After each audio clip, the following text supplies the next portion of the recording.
Hi guys, इस video में हम बात करेंगे ऑप्शन सेलिंग के एक इम्पॉर्टेंट पार्ट की, जो कि है विक्स। हम विक्स को कैसे मैनेज करें गाइस। जनरली हम विक्स वाला जो पार्ट है ना, उसको ऑप्शन सेलिंग में इतना ड्यू इम्पोर्टेंस नहीं देते हैं, लेकिन ये हमारे प्रॉफिट एंड लॉस के लिए बहुत ही ज़्यादा इम्पोर्टेंट है। जनरली हम डेल्टा, प्रीमियम्स, इन सब पे ज़्यादा फोकस करते हैं, लेकिन गाइस विक्स आपको बहुत अच्छा प्रॉफिट दे सकती है अगर आप इसको मैनेज करें तो। इस वीडियो में हम यही बात करेंगे कि अगर विक्स इंक्रीज हो जाए तो हम कैसे अपनी पोजीशन को एडजस्ट करें। गाइस, हमें विक्स इंक्रीज होने पर ही दिक्कत होगी, और हम पर्टिकुलरली आयरन कॉन्डोर की बात करेंगे। अगर डायगोनल स्प्रेड होगा, कैलेंडर स्प्रेड होगा, तो विक्स बढ़ने से हमें फायदा होगा। लेकिन अगर हमारा आयरन कॉन्डोर है तो विक्स इंक्रीज होने से हमें नुकसान होगा। इसलिए हम इस वीडियो में वही सिनेरियो देखेंगे, जब विक्स बढ़ती है तो हम क्या करें। तो आइए गाइस शुरू करते हैं। तो इसके लिए मैंने एक सैंपल आयरन कॉन्डोर बनाया हुआ है आपको एक्सप्लेन करने के लिए। अब मान लीजिए ये पहला ही दिन है, फ्राइडे का दिन है, मैंने आयरन कॉन्डोर बनाया है। प्रीमियम सेल कर दिए मैंने 23-23 रुपए के, हेजेस बाय कर लिए 10-12 रुपए के, और ये एकदम रियलिस्टिक आयरन कॉन्डोर बनाया है। उसके बाद, और ये 25 अगस्त की एक्सपायरी का आयरन कॉन्डोर है। आज तारीख है 13 अगस्त। आज तो सैटरडे, मान लीजिए आपने 12 को बनाया होता है, या आप मंडे को बनाएंगे। तो अब विक्स अगर 10% से इंक्रीज होती है पहले दिन ही, अब 10% इंक्रीज विक्स के लिए काफी नॉर्मल है, कोई बड़ी बात नहीं है, एकदम नॉर्मल नहीं है, लेकिन बहुत ज्यादा मुश्किल भी नहीं है। 5% तो नॉर्मली हर दिन हो ही जाती है विक्स इंक्रीज या डिक्रीज। तो अगर 10% चेंज आता है ना, तो हमारा M2M देखिए गाइस ऑटोमेटिकली 1200-1300 के लॉस में आ जाता है। मार्केट कहीं नहीं गया, सिर्फ विक्स इंक्रीज डिक्रीज होने का सिनेरियो ले रहा हूं मैं। और ऐसा होता है कि मार्केट कहीं नहीं जाए तो भी विक्स में चेंज आता है, जैसे कोई इवेंट आने वाला हो, कोई पॉलिसी आने वाली हो। जब मार्केट साइडवेज रहेगा, आप देखेंगे मार्केट साइडवेज है, लेकिन आपको जो सोल्ड ऑप्शन है उसमें आपको डीके नहीं मिल रहा होगा। ऐसा होता है जब विक्स इंक्रीज होती है। और गाइस अब देखिए, अब आपको अगर लगेगा कि 10% विक्स इंक्रीज होना कोई नॉर्मल सिनेरियो नहीं है, हो सकता है एक दिन में ना हो, 2 दिन मिला के हो जाए, आज 5% कल 5%। क्योंकि स्टार्टिंग में गाइस इतना ज्यादा थीटा डीके होता नहीं है जो ये विक्स को कंपनसेट कर दे। आप देखेंगे, अगर एक बार मैं आपको बताऊं तो ग्रीक्स में आप देखिए थीटा कितना है स्टार्टिंग में, 500 रुपये। और गाइज मैं आपको ये 4 लॉट का बता रहा हूँ। और एक और बात मैं कहना चाहूंगा अपने व्यूअर से, कि आप जब अगर ये वाली स्ट्रैटेजी फॉलो कर रहे हैं ना, तो मिनिमम 3 लॉट, मैं तो बोलूंगा कि 4 लॉट ही मिनिमम होने चाहिए, लेकिन 3 लॉट से कम में मत कीजिए, क्योंकि इसमें आपकी ब्रोकरेज ज्यादा लगेगी, आपको एडजस्टमेंट्स करने पड़ते हैं। एक एडजस्टमेंट ही करते हैं आपके 70-80 रुपए की ब्रोकरेज यूं चले जाती है, 1 लाख के एडजस्टमेंट में 60 रुपए की।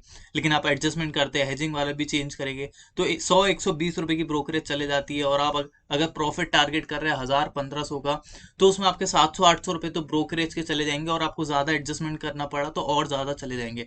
इसलिए 3-4 लॉट से करेंगे, आप प्रॉफिट ज्यादा टारगेट करेंगे, 3500 4000, तो उसमें आप 1000-1200 ब्रोकरेज पे भी कर सकते हैं। ठीक है गाइस। तो अब देखिए थीटा कम है, तो विक्स अगर इतनी बढ़ जाएगी तो हमारा M2M लॉस में आएगा। अब विक्स का मैं आपको एक बार चार्ट बताता हूँ। ये देखिएगा, इस मैंने पिछला आयरन कॉन्डोर 2 अगस्त को बनाया था, जिसका मैं एग्जांपल डिस्कस करूंगा आपके साथ इस वीडियो में आगे भी। तो आप देखिए 2 अगस्त पे विक्स काफी थी 16.5 पॉइंट के आसपास, रुपए तो नहीं बोलेंगे इसको, पॉइंट्स बोलेंगे।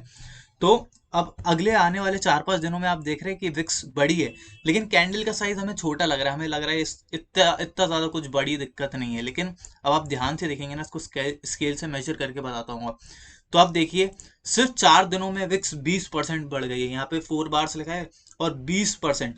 अब ये यहाँ पे मैं आपको बताता हूँ कि 20% विक्स बढ़ने का क्या आउटकम रहेगा।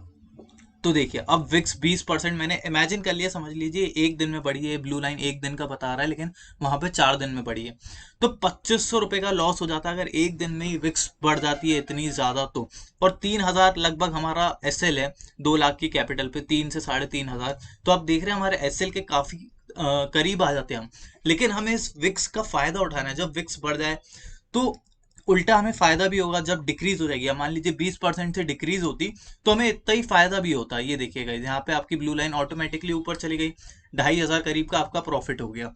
अब मैं आपको बताता हूँ कि मैंने जो ट्रेड ली थी, मैंने उसमें विक्स कैसे मैनेज करी थी। 2 मेथड इसमें मैं आपके साथ डिस्कस करूंगा।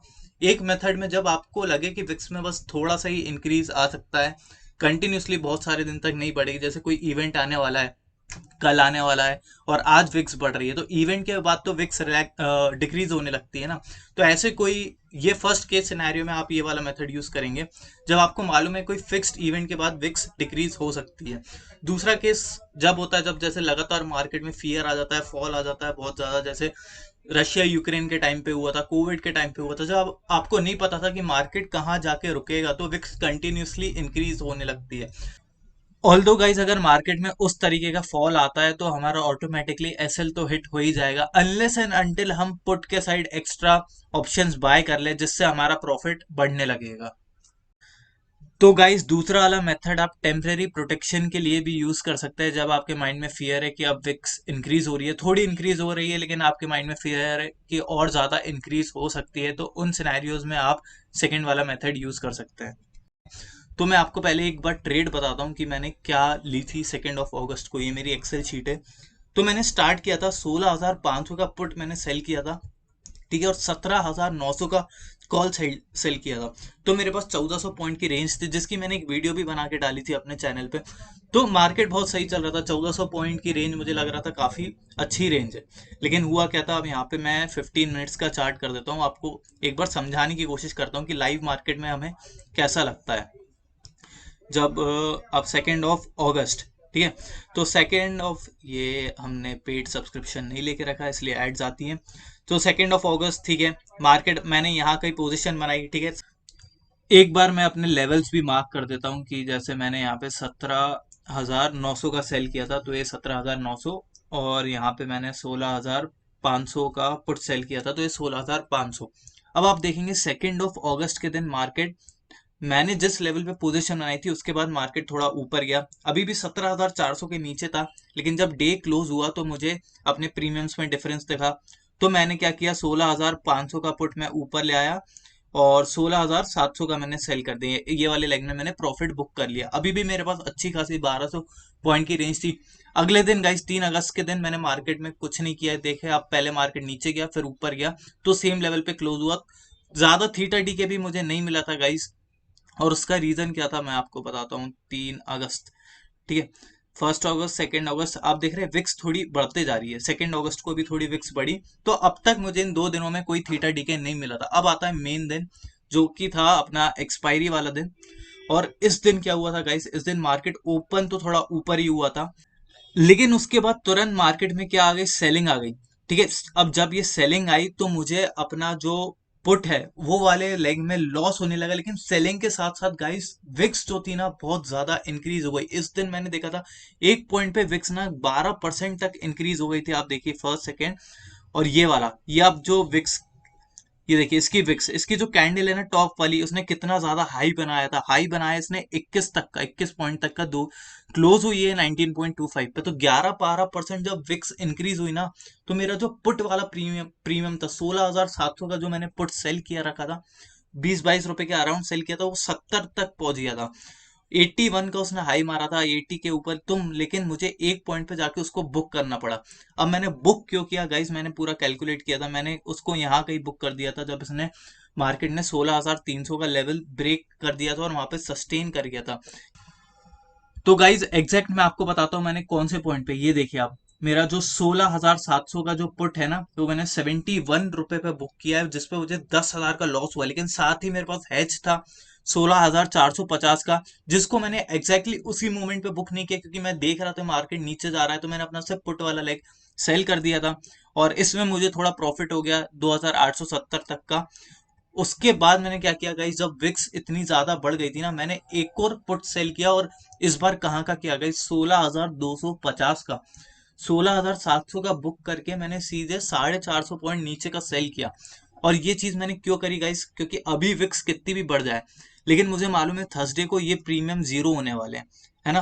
तो आप ये देखिए मैंने 16,250 का सेल कर दिया। अब मेरे पास आप रेंज देख रहे हैं गाइस, 1600 पॉइंट करीब की रेंज है। और दिन मुझे कितने निकालने हैं, ज्यादा नहीं निकालने, 3-4 दिन और नेक्स्ट वीक के। वेनेसडे तक तो मैंने बोला कि वेनेसडे तक आप कुछ भी हो पोजीशन से एग्जिट कर जाइए। तो इसलिए अब मेरे पास रेंज बहुत बड़ी थी और मुझे मालूम था कि थर्सडे को कुछ भी हो जाए प्रीमियम जीरो होने। और गाइज ये विक्स बड़ी क्यों थी, जब न्यूज आई थी मार्केट में कि मिलिट्री टेंशंस बढ़ रही है, चाइना अपने प्लेन्स उड़ा रहा है ताइवान के टेरिटरी के अराउंड और शिप्स डिप्लॉय कर दिए ये सब, तो ये विक्स उस वजह से बड़ी थी। लेकिन उसी दिन इस विक्स में बहुत अच्छा फॉल आ गया। तो जब मेरी इतनी बड़ी रेंज हो गई थी ना, तो मैंने क्या किया, अब जब विक्स गिरने लगी तो मेरे पुट के प्रीमियम जैसे ये 20 रुपए 22 रुपए पे मैंने सेल किया था, ये बहुत जल्दी कम होने लगे, लेकिन कॉल साइड के नहीं बढ़ रहे थे। तो मैं ये बुक करता गया, मैंने 16,300 250 का बुक किया, उसके बाद 16,400 सेल किया, 400 का बुक किया, 500 सेल किया, ऐसे कर करके आखिरी दिन तक मैंने सारे पॉइंट्स कलेक्ट कर लिए। इसलिए मैंने उस टाइम पे वहां पे लॉस बुक किया था, क्योंकि मुझे मालूम था, मैंने कैलकुलेट कर लिया था अगर मैं 4 दिन पोजीशन में रहूंगा तो मैं इतने सारे पॉइंट्स फिर से कलेक्ट कर पाऊंगा कि नहीं कर पाऊंगा। तो अल्टीमेटली मैं इस पोजीशन में प्रॉफिट में निकला, सारी ब्रोकरेज माइनस वाइनस करके आप देखेंगे 1200 रुपये तो मेरी ब्रोकरेज हो गई, कम से कम 10 बार एडजस्टमेंट की है। लेकिन उसके बाद मेरा प्रॉफिट एकदम 2% तो नहीं हुआ गाइज, लेकिन सो अल्टीमेटली गाइज मैं इस जो पूरी पोजीशन है उसमें आप देखिए 2100 लगभग का प्रॉफिट हुआ। मेरा प्रॉफिट टारगेट तो 4000 का था, लेकिन गाइज कई बार अगर पोजीशन मार्केट हमारे अगेंस्ट चले जाता है ना, तो आप उस जिद पे नहीं रह सकते कि नहीं मुझे उतना ही प्रॉफिट चाहिए जितना मेरा टारगेट है 2%। अब उस टाइम पे आपकी मेंटेलिटी होनी चाहिए कि कैसे अपनी कैपिटल बचाए और कैसे अपना लॉस एकदम मिनिमम कर दे ब्रोकरेज। उसके बाद लॉस मिनिमाइज करने के लिए आप कोशिश कीजिए कि मेरी अब ब्रोकरेज निकल जाए, ब्रोकरेज निकल जाए उसके बाद आप टारगेट कीजिए प्रॉफिट। तो मैंने यही किया और इसलिए मैं अब लॉस से बच पाया। तो गाइज अब दूसरा मेथड, ये मैंने पहला मेथड आपको बताया कि आप क्या कीजिए जब विक्स इंक्रीज होती है ना, तो अपने लेग्स अपने रेंज बढ़ा दीजिए और ये जो पोजीशन रहती है ना उसको बुक करने से मत डरिए। अगर मैं अड़ा रहता नहीं मुझे ये बुक नहीं करनी है 16,700 का पुट और मार्केट में जितनी विक्स बढ़नी है बढ़ने दो, तो उसके बाद एक पॉइंट था जब मार्केट, आप देखिए मैं आपको बताता हूँ, ये देख रहे हैं आप 16,200, ओ सॉरी 17,200 का भी लेवल मार्केट ने ब्रेक कर दिया था। तो इस टाइम पे मेरा M2M बहुत ज्यादा हो जाता है। ऐसे टाइम पे हम बहुत गलत डिसीजन ले लेते हैं और कुछ भी ऑप्शन बाइंग करने लगते हैं और हमारा लॉस जहाँ 4,000 का होना होता वहां 8,000 का हो जाता। तो आप लॉस वाली पोजीशन बुक करने से मत डरिए, बस आप कैलकुलेट कर लीजिए अगर मैं इसको बुक करता हूँ आगे ये स्टेप लेता हूँ, ऑप्स्ट्रा यूज कीजिए, पूरा पे ऑफ ग्राफ बनाइए तो आगे मेरा कैसा दिखेगा। तो कुछ भी मतलब उस टाइम पे आप मन में कैलकुलेट करना मुश्किल होता है, इसलिए आप ये सब अगर पे ऑफ ग्राफ वगैरह देख के कैलकुलेट करेंगे ना, कई बार हम पे ऑफ ग्राफ देख के डिसीजन ले लेते हैं, हमें लगता है कि एक्सपायरी तक हमें इतना प्रॉफिट हो जाएगा। लेकिन इंपॉर्टेंट बात यह है, आप ये ब्लू लाइन पे देखिए, एक्सपायरी तो अभी दूर की बात है, 4-5 दिन दूर की बात, आज या कल में क्या होगा वो आपको ये ब्लू लाइन से पता चलेगा। आप वो देखिए कि आप 1% मार्केट बढ़ जाता है तो हमें कुछ ज्यादा लॉस तो नहीं हो रहा है। तो ये ब्लू लाइन देखिए, पे ऑफ ग्राफ बनाइए और आगे के डिसीजंस लीजिए। अब दूसरा मेथड में आपको एक ये बताता हूँ कि अगर विक्स बढ़ने लगती है, मान लीजिए अभी हमारी ये पोजिशन है, अब आप विक्स बढ़ने लगती है 5% बढ़ जाती है, तो आप क्या कर सकते हैं। अब मार्केट में कहीं बहुत बड़ा मूव नहीं आ रहा, लेकिन सिर्फ विक्स बढ़ रही है, मान लीजिए मार्केट आपके रेंज के सेंटर में ही है, लेकिन अगर विक्स बढ़ेगी तो आपको नुकसान तो होगा ना। ये स्ट्रेटेजी हमारी वेगा नेगेटिव होती है, तो अगर विक्स बढ़ेगी तो हमें लॉस होगा, तो आपको कुछ नहीं करना है, आपको ऑप्शंस बाय करने हैं। क्योंकि विक्स आपकी कैसे वेगा न्यूट्रल होगी, ऑप्शंस बाय करने से, ऑप्शंस बाय करेंगे तो आपको विक्स बढ़ने का फायदा होगा। अब ऑप्शंस कौन से बाय करेंगे गाइस, गाइस अब आप ऑप्शंस बाय करेंगे जो भी आपने प्रीमियम सेल किए ना उनके अंदर वाले, जैसे आपने 18,200 का कॉल सेल किया है तो आप उसके 100 पॉइंट का अंदर 18,100 का कॉल बाय करेंगे। अब मार्केट अगर 18,000 पे, तो 18,200 के पहले मार्केट 18,100 पे आएगा ना। अब ये वाले जो ऑप्शंस है वो आपके सोल्ड वाले ऑप्शंस के से ज्यादा महंगे होंगे, उनके प्रीमियम ज्यादा होंगे। वैसे सिमिलरली मार्केट 17,000 पे पहले आएगा 16,900 के कंपैरिजन में, तो आप 17,000 का पुट बाय करेंगे। 18,200 का कॉल सेल किया ना, तो आप 100 पॉइंट इन द मनी। एक ऑप्शन आपने 4 ऑप्शन मतलब 4 लॉट सेल किए हैं, आप अभी सिर्फ एक ऑप्शन बाय कीजिए। 18,100 का मैंने कॉल बाय कर लिया, ठीक है, सिर्फ एक ऑप्शन। और मैंने पुट कौन सा सेल किया था, 16,900 का ना, तो मैं 17,000 का एक पुट बाय कर लूंगा। देख रहे 30 रुपए का है गाइस, ठीक है। अब मान लीजिए 30 × 50 1500 ना, ठीक है। मैं ये एक्सपेक्ट कर रहा हूँ कि ये जीरो भी हो गए, 1500 का लॉस पुट वाले में। दूसरे वाले में कितना, 40 × 50 2,000 का लॉस, ज्यादा ज्यादा 3,500 आपने मार्केट को और दे दिए, आपके प्रॉफिट में से चले गए। अब मैं आपको बताता हूँ अपनी पोजीशन कैसी दिखेगी। ये देख रहे गाइस, अभी भी आपके पास सेंटर में प्रॉफिट है। मैं मानता हूँ प्रॉफिट आपका बहुत कम हो गया, 1420 रुपये हो गया, लेकिन ये एक्सपायरी तक का है। ये पुट्स आपने जो अपने बॉडी गार्ड रखे हैं ना, ये टेम्परेरी, ये आप एक्सपायरी तक नहीं रखेंगे। लेकिन अगर बाय चांस हमने एक्सपायरी तक भी रख लिए तो भी आपका थीटा देखो, थीटा पॉजिटिव है, वेगा आपको ऑलमोस्ट न्यूट्रल हो गया है, परफेक्टली न्यूट्रल नहीं हुआ, लेकिन इतने से आप आराम से मैनेज कर लोगे। तो अब गाइस, अब है क्या, मैं आपको बताता हूँ। अब विक्स जो है ना, यहाँ से आप देखिए 20% भी बढ़ जाती है ना, आपकी ब्लू लाइन को कोई फर्क नहीं पड़ेगा। ठीक है, कोई ब्लू लाइन में ज्यादा फर्क नहीं पड़ा, कितना 80-100 रुपए का आपको नुकसान दिखा रहा है। अब गाइस, आपको मैनेज कैसे करना है। अब मान लीजिए आज का दिन विक्स पड़ी है, आपने इन बॉडी गार्ड्स को रखा है, कोई बात नहीं, ओवरनाइट आप इनको ले जाइए। आपने एक एक लॉट ही बाय किया, आप ये ध्यान रखिए आप 4 लॉट्स मत बाय कर लेना, नहीं तो आपका थीटा तो इतना ज्यादा नेगेटिव हो जाएगा, तो एक दिन मार्केट ही अगर साइडवेज खुल गया तो आपका एसएल हिट हो जाएगा। तो इसमें और गाइस क्या, मैं आपको डे वाइज बताता हूँ। एक दिन हो गया, ठीक है, यहाँ पे आपको 136 रुपए का प्रॉफिट। अभी आप प्रॉफिट इस सिचुएशन में प्रॉफिट मत देखिए, क्योंकि आप मार्केट से अभी फाइट कर रहे हैं। लेकिन अब मान लीजिए अब सेकेंड डे के बाद आपको लगता है अब विक्स रिलैक्स होना शुरू हुई है, जो इवेंट था या जो भी था उसमें वो इवेंट खत्म हो गया, उसके बाद अब विक्स में फॉल आने लगा है, आप अपने ये बॉडी गार्ड रिमूव कर दीजिए। लेकिन अभी भी आप मान लीजिए अफ्रेड हैं कि अभी मैंने क्या है, दोनों साइड के जो हेजेस है ना वो बाय करके रखे, क्योंकि मैं श्योर नहीं हूँ मार्केट किस तरफ मूव कर सकता है। अब आपको लगता है कि मार्केट नीचे की तरफ मूव कर सकता है, ऊपर की पॉसिबिलिटी कम है। ये सब आप कैसे देखेंगे, आपको प्राइस एक्शन देखना पड़ेगा, ये सब चार्ट देखिए, चार्ट से आपको सब पता चलेगा। तो आपको कुछ ना कुछ तो अपने हिसाब से डिसीजन लेना पड़ेगा, एक व्यू बनाना पड़ेगा उस हिसाब से। अब मुझे मान लीजिए लगता है कि अभी नीचे की पॉसिबिलिटी 80% है, ऊपर जाने का बहुत कम है, तो मैं कॉल वाला बॉडीगार्ड रिमूव कर दूंगा। अब मेरा देखिए आप प्रॉफिट कितना हो गया गाइस, 3400 का, ये एक्सपायरी तक का, अगर मार्केट इसी रेंज में रहता है। लेकिन अब मुझे क्या दिक्कत लग रही है, जो कॉल के साइड ब्लू लाइन है आप देखिए कितनी स्टीप है। अगर मार्केट 1-1.5% बढ़ जाता है, 1.5% या 1% बढ़ जाता है, तो देखिए 1% में मेरा 2600 का नुकसान हो रहा है, लगभग 1.5% में 4000 का नुकसान हो रहा है। तो अब इसको मैं कैसे कम करूं। इसको मैं एक काम कर सकता हूँ, जो मैंने हेज बाय किया है कॉल का, एक 18,350 का बाय किया है ना, इसको मैं 18,250 का कर देता हूँ। एक काम करता हूँ, 18,250, ठीक है। अब देखते हैं क्या चेंज आता है, प्रॉफिट मेरा डेफिनेटली कम हो जाएगा। लेकिन अब गाइस मेरी लाइन देखिए कितनी ज्यादा, अब कोई दिक्कत नहीं है। अब 1% का लॉस है, 1200 का नुकसान हो रहा है, कोई दिक्कत नहीं है। बीच में प्रॉफिट जरूर कम हो गया 1838, लेकिन ये प्रॉफिट कब बढ़ जाएगा, जब आप मार्केट अब नीचे जाता है, आप ये बुक करेंगे ये वाला लेग 18,200 का, इसकी जगह 18,000 का कॉल सेल करेंगे। उस टाइम पे आप हेज चेंज मत कीजिए, क्योंकि हम क्या हो गया है, यहाँ पे बीच में आ गए हैं एकदम रेंज के।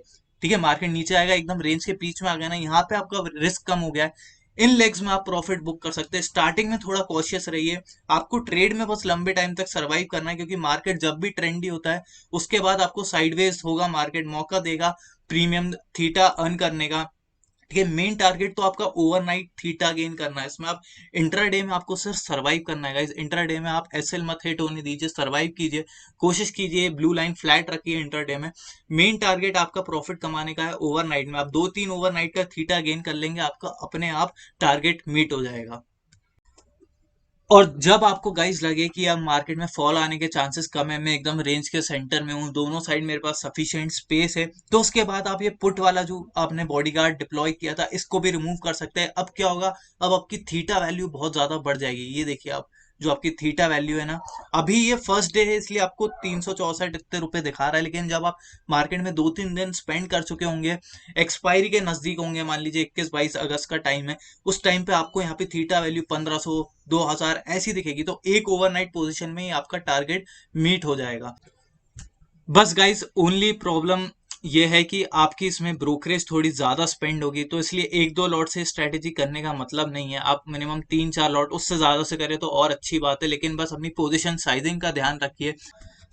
सो गाइस, ब्रोकरेज बचाने के लिए मैं क्या करता हूँ, मैं फायर्स का डीमेट अकाउंट यूज करता हूँ, और वो काफी यूजर फ्रेंडली है, मुझे ट्रेडिंग के लिए बहुत अच्छा लगता है। उसमें मैं 30 डेज चैलेंज खेलता हूँ, और अगर 30 डेज के बाद आप प्रॉफिटेबल रहे तो आपको पूरी अपनी ब्रोकरेज रिफंड हो जाती है। आप भी फायर्स में अकाउंट ओपन कर सकते हैं, और आपको अगर अकाउंट ओपन करना है और आप अगर मेरी लिंक यूज करेंगे, मैं यहाँ कमेंट सेक्शन में दे दूंगा, तो उससे मुझे भी थोड़ा सपोर्ट आप कर सकते हैं। और हो सकता है हर अकाउंट ओपनिंग में मुझे कुछ रिफरल बोनस मिलता है, 250 रुपीज, 300, तो मैं वो रिफरल बोनस आपको वापस देना चाहूंगा as a token of appreciation. आपका नंबर मेरे पास ऑटोमेटिकली आ जाएगा, तो मैं आपको रिफंड कर दूंगा आपका जो भी रेफरल बोनस मुझे मिलेगा। एक और अच्छी बात फायर्स में डीमैट अकाउंट ओपन करने की यह है कि आपका अकाउंट ओपनिंग चार्ज 0 रुपीज है, 1 रुपए भी नहीं लगेगा, और लाइफ टाइम फ्री एएमसी है, जहाँ की कुछ ब्रोकर्स आपके लिए मेंटेनेंस चार्ज कट करते हैं हर क्वार्टर में। फायर्स में ऐसा कभी नहीं होगा, लाइफ टाइम फ्री एएमसी है। लेकिन ये अल्टीमेटली आपका डिसीजन है, अगर आप ब्रोकर स्विच करना चाहते हैं तो मेरी बस एक छोटी सी रिक्वेस्ट है, या आप इस तरीके से मुझे सपोर्ट कर सकते हैं, आप अगर मेरी दी हुई लिंक से अकाउंट ओपन करते हैं तो इसमें आपको कुछ एक्स्ट्रा पे नहीं करना होगा, इनफैक्ट आपको as a reward referral bonus मेरी तरफ से मिलेगा। और आपको अगर ये वीडियो पसंद आई हो तो प्लीज लाइक करना ना भूलिए और सब्सक्राइब करिए इस चैनल को गाइस, इससे मुझे मोटिवेशन मिलेगा और ऐसी वीडियोस बनाने के लिए। So guys bye and thank you.